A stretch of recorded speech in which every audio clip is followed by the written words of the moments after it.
What's up, y'all? This is Mumu Fresh, and it's Theorematic. I never seen a diamond in the flesh. I cut my teeth on wedding rings in the movies, and I'm not proud of my address. In a torn up town, no postcode envy. Now everybody's like, come on, let's celebrate. Finally we get. The reintroduction of Mumu Fresh is my first mixtape. It was a super fun project. I had a lot of fun doing it, and then when you listen to it, you'll see how much humor is involved. You know, people, I would meet people and they would be really serious in dealing with me, and I say, hey, why are you so serious? And they say, because you're serious. And I'm like, but I'm not all that serious. So, you know, probably my projects before, you got the really serious side of me. And in the reintroduction of Mumu Fresh, you got to see some of my humorous side. And we had a great time. I mean, you know, I'm an MC at heart. I love the MC, and that was the opportunity for me to really be able to, like, you know, do my ish and, you know, make some different points. Now everybody's like, come on, let's celebrate. Finally we're getting cake. Every day we hustling, trying to fill a dinner plate. We don't care. I don't know that it's a negative or a positive thing. It just is. I mean, when I first started, I started my first band. I was about 16 or 17, and there were a lot of places. Organic Soul Tuesdays being one of them. They just had a reunion, which is like the first place my band really played. And it was a lot of places. The Woodshed in the city. And, you know, we got an artist development deal and later a record deal. We left the city in 2004. I don't know. I mean, I think you can make music anywhere if you're committed to it. You know, you can have success anywhere if you focus and committed and you don't accept no for an answer. You know, it's all or nothing, you know. So if we sing about gold teeth, Maybachs, diamonds in our timepiece, you should raise a glass, help us free from this poverty. So unfair. Well, we'll see. We'll see. You know, being an artist, you have so many different moods that you go through. A lot of artists tend to be really moody people, and I think that it's necessary because you can create music with a lot of conviction. Like, you know, when you're happy, you're like really happy. When you know, you're sad, you're like really depressed. And so it makes the music just more rich. So we'll see. I'm creating music all the time just out of my authentic feelings and experiences. And I mean, I think the music creates itself a lot of times. I may go into a project feeling like I'm going to make this type of album, and you know, it becomes something different. So now I'm just learning to really kind of submit, you know, to the music, like, and be a good servant to the music, because it is its own living and breathing entity that we serve.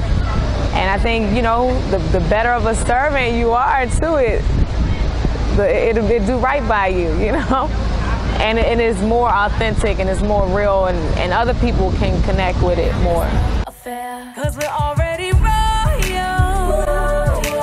Seeing runs in our blood. For me, it's a lot easier to write singing lyrics than it is to MC, probably because I've been singing longer. I started singing first, probably my mother said, you know, she knew I could sing when I was an infant by the way I cried. My father said, you're crazy, she's not going to be able to sing. Because I'm one of 13, you know, and I'm the only one that has chosen this life, this music life. And she said, no, she's going to be able to sing. I can hear it. Her cry is very melodious. And so by the time I was 5, I was performing on stage already, singing. I was very clear that this is what I wanted to do. I started MCing around 11. My older brother is a ridiculous MC, and I think he wanted me to be a boy. And I wasn't, so it's like, if you're not going to be a boy, at least you got rap. So he really introduced me to hip-hop, and I loved it, and I wanted to MC after that. But it definitely takes more focus. Like, I have to be like super inspired to really like spit and go hard with the pen when I'm MCing. To write singing lyrics is more, I guess I've done it so much, I practice so much, I don't have to think about it to do it. You know, I can write singing lyrics without much thought or inspiration at all. I can just write them. We just been having tough love. We need a different kind of buzz. Let me be your I'm learning what length of a cadence translates live. And then different stages, music will translate different on different stages. So like an outside audience, there are certain songs I'll do for an outside amphitheater, and other songs I'll do for intimate club setting. Songs with less lyrics a lot of times do better in an outside setting. And again, like long length, like how long you hold a note, and the syncopation of the notes that follow. It does kind of get down to a science about what songs will come off live. And same with instrumentation. And then also how you interpret, how the band interprets the track. All of that, it affects how it comes off live. Like I always tell my musicians, like, don't let it be too busy. Keep it open, let it breathe. Especially rhythmic instruments like a guitar, like find your 4-bar loop and just stay in that pocket. There's certain sections where you can steer from that, but for the most part, we all lock in. We find a pocket, we find a loop, and we just keep hitting it. We just keep hitting it, So yeah, and so as I make more music, I see how the songs I've already created, how they work on stage and how they don't. If they don't translate that well on stage, I don't do them much anymore. People will yell from the audience, do this song! And I'm like, no, I can't do that one. But again, we work on sometimes different versions of it that work well for the stage, and that also helps. So to answer your question, yes, performing does help to create more music that performs well.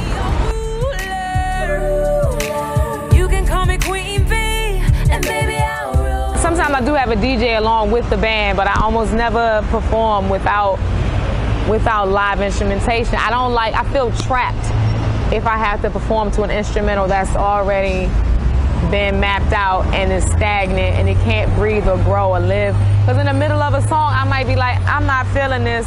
I want to go a different direction. Or I want to vamp on this. I'm feeling this a lot. I want to vamp on this section. I don't want this to fade out right now. Or I don't want you to go back to the chorus. I want you to vamp on the bridge a little longer. And I can't do that with, something that's already locked in. And I almost always change the set. Almost never stick to the set list. So with live music, it just allows me, or vocally, if I want to change the key of a song, depending on how my voice is doing that day, or if I want to change the tempo, depending on what my mood is like, I can do that.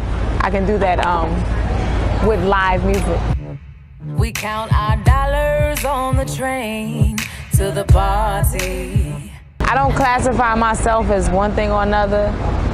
I think I make progressive music, but my experiences have been so vast, it makes my music vast. And I think that's okay. Classifications are for placements in record stores. There are no more record stores. I think right now it's just about music that makes you feel good, that you can grow from. So my music is growth music, it's progressive music.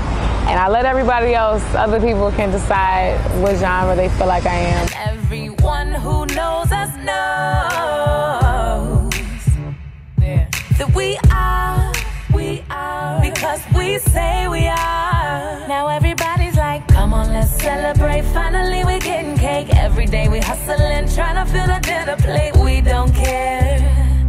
The underdog don't have no fear. So if we sing about gold teeth, Maybachs, diamonds in our timepiece, you should raise a glass, help us free from this poverty so unfair.